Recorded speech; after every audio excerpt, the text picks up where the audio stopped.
Greetings and salutations, Afrolites. It is I, Afromandius, back with another video today, and gonna keep it a little bit shorter today because honestly, I have a surprise for you guys. Today, I'm actually gonna be doing a Building a Bastard video. Hallelujah, Afro, did you forget that you had villains in the first place? No, it wasn't a matter of me forgetting that I had villains. It was just a matter of me going through the Great War Saga, and there's just a lot more characters that are, there's not like a whole lot of antagonistic forces in the Great War Saga. In fact, saying that there are villains is kind of, weird because technically there are no right or wrong people. Sure, we have the main characters who are, we're going to be following throughout the story, but even they have a few hiccups along the way, try to learn how to be better and allow themselves to redeem themselves and become better people in the long run. So, sure, they become like good guys, but when it comes down to the sort of thing, there's not like a lot of antagonistic forces. Like, sure, I guess you can look at it to a sense of, sure, when you look at it from like Osiris's perspective, his father is more of an antagonistic force and he may have his own video. Not really sure yet, but he's not really a crux focus. And also the video would be kind of short because it would just me basically be going over like what his role is in the Great War Saga and his death. That's pretty much it. So, I'm gonna, be spicing up a little today because today not only am I focusing on one building, one bastard I'm building, but I'm also two. It's basically two. This video is the price of 2 for 1. I know, I'm really excited because, this video is going to be focusing on two characters that play kind of minor roles inside of the Great War Saga, but one of them will have a role outside of that. So, that's not to say that these characters are like 2 for 1, or this character is going to be present in both this and in the later on sagas. In fact, kind of dies. Both of them kind of die, unfortunately. But for their resolve and who they are as characters, I kind of want to just put them in the same video because they kind of have the same kind of goal and whatnot. But I'm going to get to them when I get to them. So who is this video about? Why, it's none other than King Yami, the king of the elementals, right? So without further ado, I'm going to make an intro short today. Sit down, relax, grab a bag of popcorn, or if you're doing some studies, just have me on as white noise, and let's get started, shall we? So, Yami, who is he? What is he? As I mentioned before, he is an elemental, and if you don't know what an elemental is, I explained this back in my Kova Dragon video, not Dragoon. I don't know why I said Dragoon, but it's Dragon. Just think of dragon, but have a space in there. Also, with it comes to all the elementals, their last names all have an apostrophe at the end of it. It's nothing like too important or anything. It's just I think that's a really unique motif for the elementals, having each one of their last names having a apostrophe in there and whatnot. So, that's just for the entire elementals as a whole. And when I get to Yami's son, also named Yami, yeah, really creative choice there, Dad. Good job. But his name is Boros. Obviously, Umbar and Boros and whatnot, together, just cross out like a little bit of Umbar and just put an apostrophe in there, Boros, right? So, last naming scheme aside, let's talk about King Yami today. Who and what is he? He's a elemental, but he's actually a apex elemental. Afro, what the heck is an apex elemental? So basically in elemental society, you have different elements and whatnot, right? But there's actually a hierarchy when it comes to elements. And I'm going to make it a little bit short because, I'm probably going to save this when it comes to me actually explaining in like different like species and whatnot of me going over the races that are presented in my universe. But basically when it comes down to the elementals, they have like, there's like the top tier and then there's like the bottom tier and whatnot. And, trivia fun fact, the Kova and Rockwell are actually considered to be weaker elementals. That's not to say that they'll lose every fight when it comes to an elemental. It's just that compared their elements to like other elements like fire, wind, lightning, they're not as like strong, if that makes any sense. But, ignoring that aside, the King Yami is an apex elemental. And what element could he be? Why, none other than shadows and darkness, right? So when it comes down to that sort of thing, shadows and darkness is, it's very hard to fight it and whatnot, right? Because when you think about it, you could just sit to yourself like, oh, you can just use fire to try to eliminate, the shadows and whatnot, right? But You know what fire does? It creates more light. And if there's light, there is darkness. I see, I got you right there. I got you. So when it comes down to that sort of thing, you can try to fight it, but it's just going to make it more stronger. And Another thing is that try to go outside on this nice, beautiful sunny day right here and try to touch your shadow. You can't, it's impossible, right? So that's what makes shadow and darkness elementals so powerful, is that you can't really like fight them. Sure, they're not like invincible or anything, but they are very much, nigh invincible when it comes to like, all the other elementals. So not only is Yami the ruler of the darkness elementals, but just elementals as a whole. So, when it comes to that sort of thing, like, and as I mentioned before in my last video, these are actually going to be really interesting because when we see these characters, for the most part, except for like Janito, I explained like his whole origin story and whatnot, but when we see some of these characters, they kind of already have their established lives and whatnot. Like, we don't really get to see their past or how they grow up into this sort of being. They kind of already exist and have their own history and whatnot. So I think that's kind of unique, especially when it came back to my Kova Dragoon video, that he was already like a family man and whatnot. So that's kind of similar to how King Yami is when it comes to his story and whatnot, how we focus on him. So, who is he? What is he? Well, duh, he's the king of elementals and he's a shadow elemental, right? So what role does he play in the Great War Saga? Hard to say, but he very much plays like a very minor role. Not to say that he isn't important. Obviously, like him being allied with Raijin and the Jury Rays with his people and whatnot, and the elementals working together to fight against the Xerxians. The elementals are very much a versatile race that allows them to like stand toe to toe against the Xerxians and the Jury Rays. So, when it comes to that sort of thing, he plays a role in that. But some people are thinking to themselves, why does the Great War even exist in the first place? Like, what even caused this to happen? So, very much, it basically boils down to how most wars happen, political or religious reasons and whatnot, right? But I'm still kind of ironing some things out. It's not like clear cut yet, and I kind of want to leave it up to speculation and whatnot. But, let's just kind of look at it from the Xerxian side and them wanting to spread their influence across the galaxy, and the Jury Rays being like, nah, we don't want any part of that. And the Xerxians did not take too kindly to that. So, obviously that's kind of how the Great War started, and that's kind of where the Xerxians allied themselves to the Jurians, and the elementals, or the Jury Rays, allied themselves to the elementals and whatnot, right? So, in a sense, kind of similar to how the Xerxians want to spread their influence, so does King Yami for his people. And that's not to say that the elementals want to like go out and conquer worlds and whatnot. They were very much content with where they were, because they were like, they weren't really fighters. They weren't like conquerors or anything like that.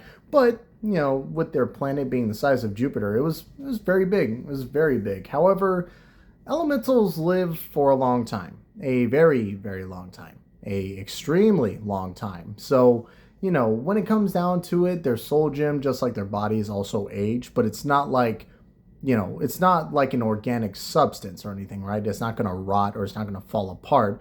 It's a soul gem, right? Like, the closest thing to an elemental like dying of old age is just them kind of dissipating from their soul gem, and their soul gem falling into the soil and thus being absorbed into their planet, into the actual giant soul gem, right? So, while the elemental people, yes, can die from old age and whatnot, it's very rare, and it doesn't really happen often. So to say that their planet is overpopulated would be an understatement. So when it came down to that sort of thing, that's why Yami wanted to be part of this war, is so that his people, whatever lands that they're able to get from the Xerxians/Orions, he could put his people on there. And he has more of a focus of a us against them mentality, where it's like, if they don't want us to live on that planet, they have to go and whatnot, right? We will not settle for any sort of peace or resolve. It is ours, or you let us live with you and whatnot. So, that's kind of the reason why the elementals are even part of this in the first place. And obviously with that, Yami calls all of his able-bodied elementals to fight in the war, regardless of male or female. So that's nice and progressive, I guess. But, that's kind of where he stands in the Great War and whatnot. So, obviously, say it with me now, then Cinderella-Man comes about. Oh, God, not the big C-Man himself.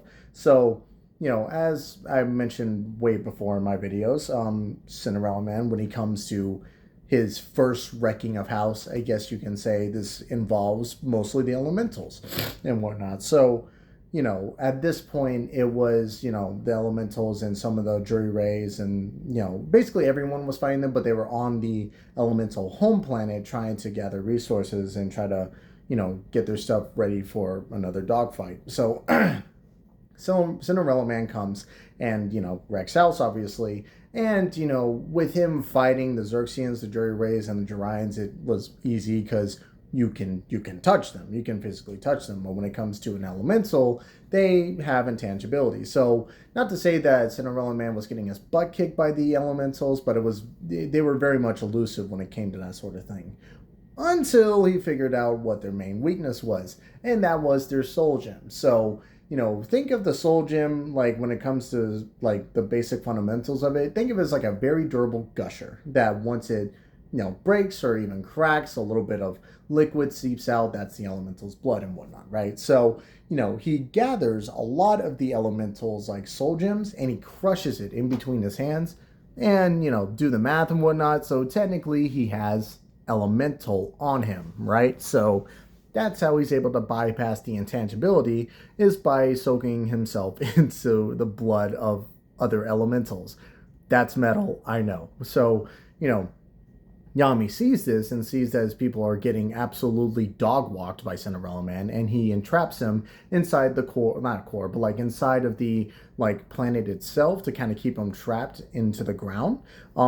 Cinderella-Man does not like this and kind of uses this to his advantage. With him being a tree person himself, he absorbs the roots that are from the trees and the plant life itself, and he uses it for his own.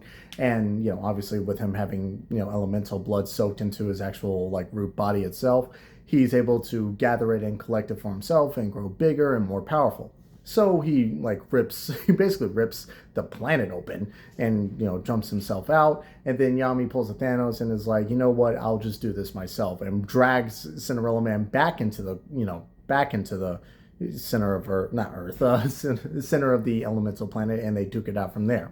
Up until a point where Yami is able to where Cinderella-Man impales Yami on the soul gem of the entire planet, which is basically an amalgamation of all the like elementals who've died previously, right? So he shatters it, and now the planet is dying. Obviously, I mentioned this back in my Kova Dragoon video. I said it again, Kova Dragon video, that, the planet's dying, people are fleeing. The elemental said, screw this is not worth it. I'm getting out of here. So they at least had enough self-preservation to try to escape the planet and whatnot, right? So at this point, Yami kind of Cinderella-Man drags Yami out of the out of the crust of the planet itself and kind of like drops him off. And it's like, I got bigger fish to fry. Your people want to talk to you. They look pretty mad. So please require their bow, and just bounces and just kind of leaves him to his fate. At this point, all the elementals kind of see their super powerful, super apex king just on the ground, beaten, weak, and tired. And they're like, why did we follow you? All of us are dying. This planet is dying. This is all your fault. And they all charge him, and it's a massacre because, Yami tries his best to try to hold them off and whatnot, but it's impossible. They all like gather around him, they surround him, and they tear his soul gem apart vigorously. So that's kind of the end of Yami when it comes to this entire story. I know it's kind of short, but guess what? I'm not going to stop yet because, Yami had himself a nice little bouncing little baby boy. We don't know who the mom is. Just assume that it's another darkness woman. She doesn't really play a big role other than just kind of being elusive and whatnot. And with Yami being the king, he's not really a loyal man. So, he did love his son, though, for the most part, trying to keep him safe. Obviously, it's like, you're the next heir to the throne, so I can't have you die, because if you die, then the kingdom crumbles and whatnot, right? So, when it comes to that sort of thing, he did care about his son, but it's like, you're the next one to step up, just, his son wanted to fight in the war, but his father was like, no, you stay here and you protect the Shadow like clan and whatnot. So, with all that being said, we're going to be now talking about Yami Umaboros. That's kind of how you can tell the difference between, obviously, like Lord Yami and Yami Umaboros. That's how you can like tell them apart and whatnot. So here, to make things simple, we'll just call Yami's son Yami Umaboros. We'll call him Umaboros for right now. So Umaboros, he sees his father get absolutely torn to shreds. And at this point, he was kind of a young man. He actually is technically the oldest, like, of the new generation. And if you're wondering what the heck's the new generation, the new generation is basically the kids of the old generation. So, like, the old generation is King Adam, King Set, General Raijin, his wife Karin, and whatnot. So that is the old generation, and the new generation are the kids of them. So, like, Osiris, Anubis,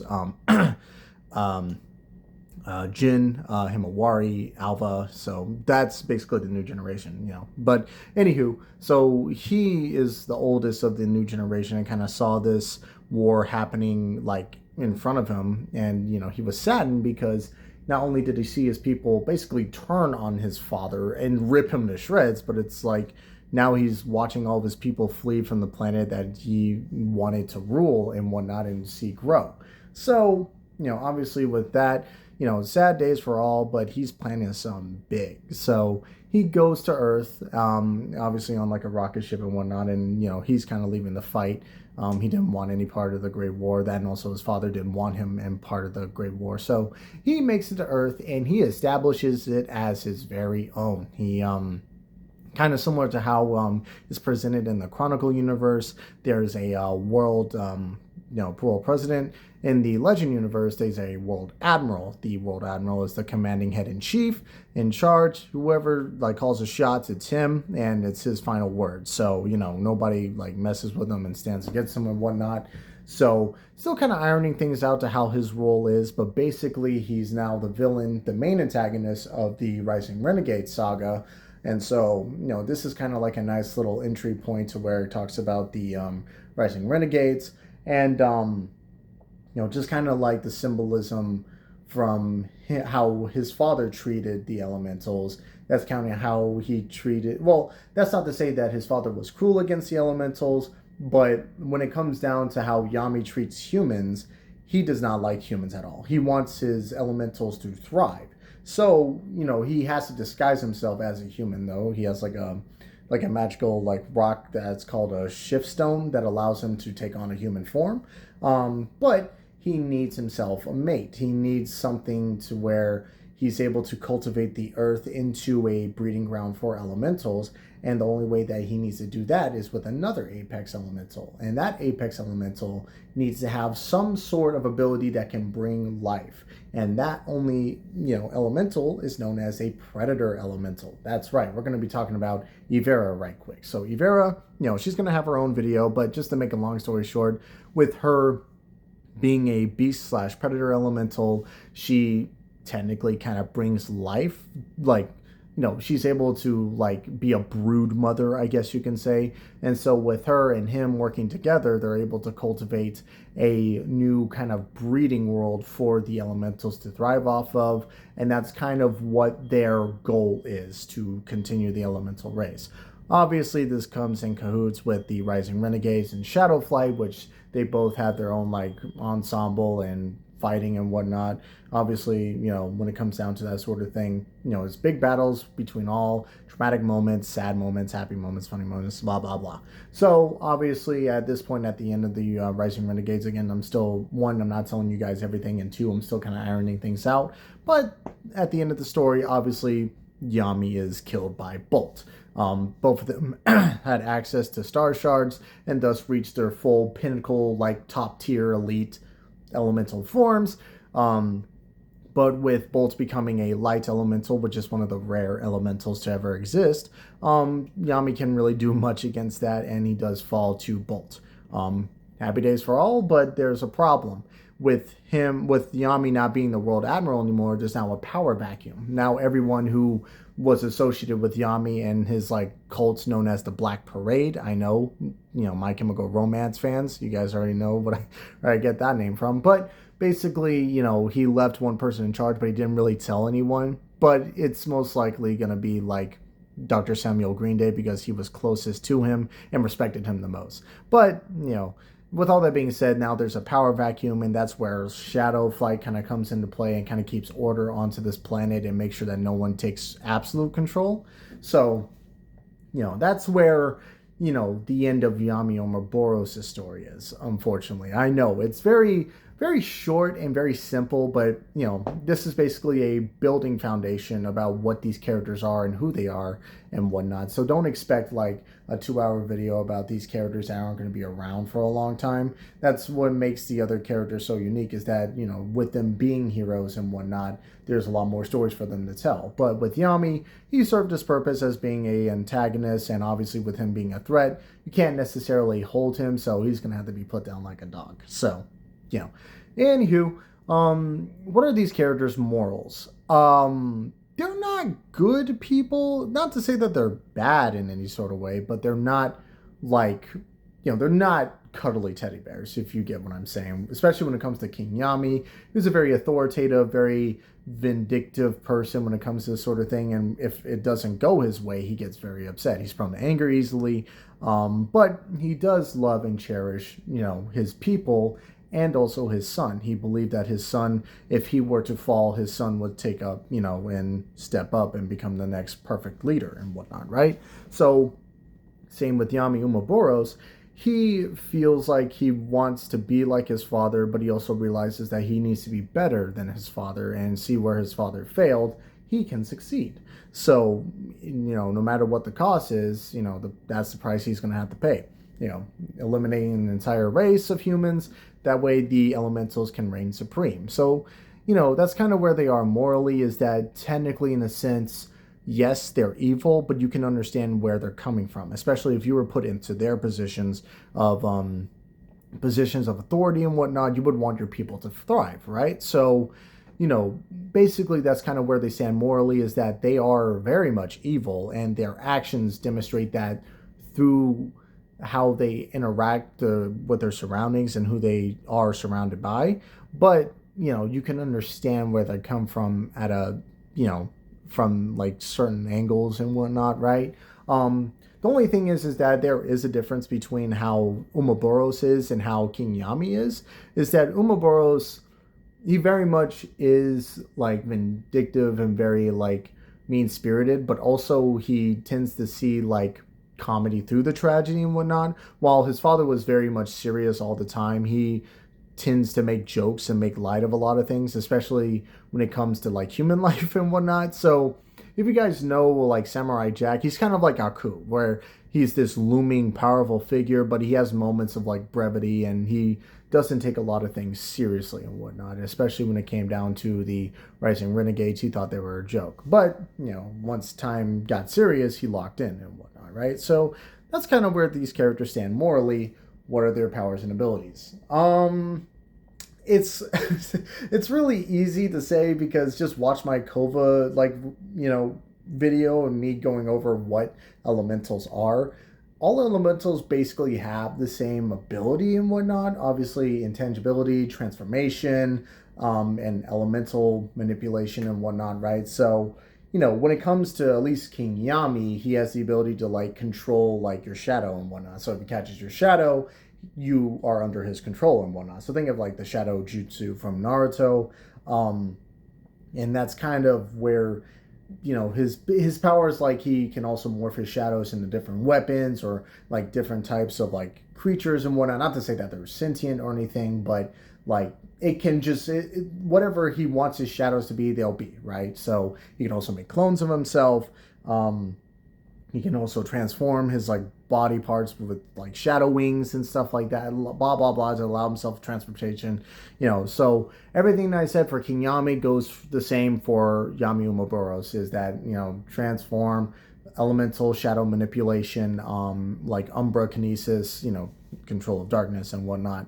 I will say that he also has the ability to construct a dome around you, and that makes you see like your insecurities, your worst fears, your biggest failures, anything that he can grasp. He will use it against you. That's what he used against Kova in their fight, along with like Rockwell. After Rockwell tries to get him out of it, that's kind of how he kind of breaks Kova in a way, but Kova locks himself back in and gets back into the fight. So that's kind of where their powers and abilities are. They say with me now. They have super strength, moderate speed. Their darkness and whatnot. They're fast, but they're not like super fast or anything. They're not Flash or anything or David Washington. Not really intelligent. Again, they're not building like machines, and they're not savants or anything. But with Yami being or King Yami, I should say, being the leader and ruler of the elemental people, he does have a high battle IQ, similar to his son, who was the world admiral. So, tacticianist and whatnot. He does have good battle IQ. Not as good as like compared to the other generals like Janito or Alva, but it's still pretty up there. And they also have the ability to construct weapons from their elements, as I previously mentioned. But when it comes to their main weapons, King Yami's preferred choice is called a bident, which is basically, think of a trident, but just kind of take away like the one that's in the middle. That's called a bident, right? So, think of like a two-pronged fork or whatever, right? That was his preferred method or preferred weapon, very long range, two-pronged spear. And when it comes to his son, Umaboros, they were the Chinese like hook swords. If you guys know what I'm talking about, like it's the sword that has like the little hook on the end of it. It was kind of like that. But he also preferred just using like his hands and, transforming his body into different weapons and whatnot. So those are their weapons. And as I mentioned previously in Kova's video, they can also transform, like they can make their hands dense enough to where it becomes a blade if they crook it at a certain angle. So they can stab, they can cut, they can slash, all the above. They can do all of that. So that's kind of their powers and their abilities. What do these characters mean to me? These characters are very unique because I can do a lot more with them as compared to like all my morally good characters. And honestly, when it comes down to it, they're very much in the same line how I feel about Cinderella-Man. Cinderella-Man means a lot to me. He's one of my favorite characters of all time to write and or draw. But when it comes down to it, with these characters not being morally good characters, I have a lot more freedom to how they act and whatnot. But I still kind of find them challenging because it's in a sense of like they have to stand on their morals and what they believe. And writing villains is a lot more fun because, especially when it comes to Yami Umaboros, he's like when I get to like the Rising Renegade saga, he is such a troll. But, he very much is a looming force over the Rising Renegades, and he is not one to be messed with. But, he does like to have fun with it, and he does like to like play with his food or like mess with his prey and whatnot. So that's what those characters mean to me. And obviously with it coming to these characters, unfortunately they don't have that big of a role in their stories, and that's kind of sad. But honestly, with the roles that they do play,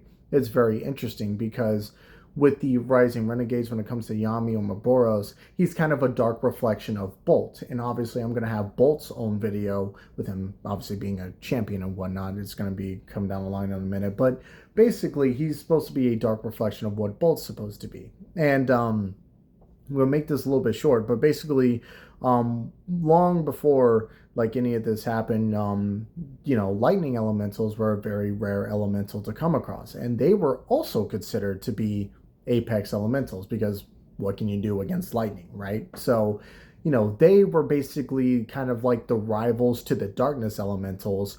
And it's in a weird sense that like Bolt's father had beef with Yami's father, and Yami has beef with Bolt and whatnot, right? So Bolt's father was named Cabal, and Cabal was basically one of the few elementals that refused to listen to King Yami, especially when it came down to them fighting in the Great War.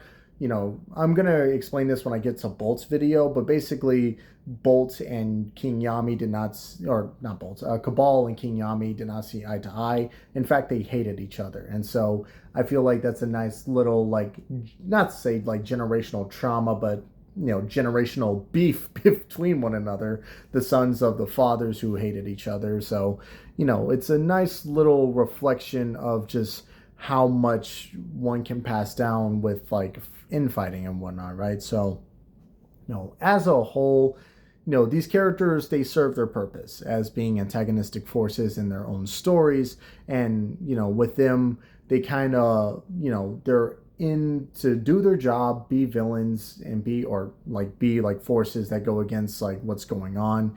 And once their job is finished, there's no need for them anymore. So I don't want to try to kill off my villains, because one, it kind of kills, like, especially when it comes down to having a right and whatnot, it kind of sucks, because I want these characters to have their own rogues gallery and memorable villains. But it doesn't matter if you kill off a villain or keep them alive, as long as you make their staying power unique and give them moments to where the audience can be like, oh, this guy means business. And especially when it comes down to making villains and whatnot, making villains is just so much fun, because you can imagine yourself being an audience member and being like, I want this guy, like, this guy sucks, but I can't help but like him, And especially with Boros, he's a lot more charming and charismatic, so I can't wait to write out his stories and whatnot. But with all that being said, I'm kind of glad to how this video is going to be coming out. Again, it's going to be coming out a little bit later because I've been having a lot of technology troubles and whatnot. But I was able to get it fixed, and I had a couple other stuff I needed to do. But with all that being said, I am so happy to how everything is turning out. And next week, I don't know who or what I'm going to try to do. Like, I don't know if I'm going to change up the videos or not, and I may make another Creative Champions video. Not sure yet, but I'm kind of glad to take a break from the Creative Champions video and just kind of work on another Building a Bastard video, because we were in a long overdue for that. But with all that being said, I'm kind of glad to how these characters serve their purpose and what they need to be, and once their job is done, they're done, right? So with all that being said, I have been Afromandius. Thank you all so much for watching, and I'll see y'all next week. Love y'all.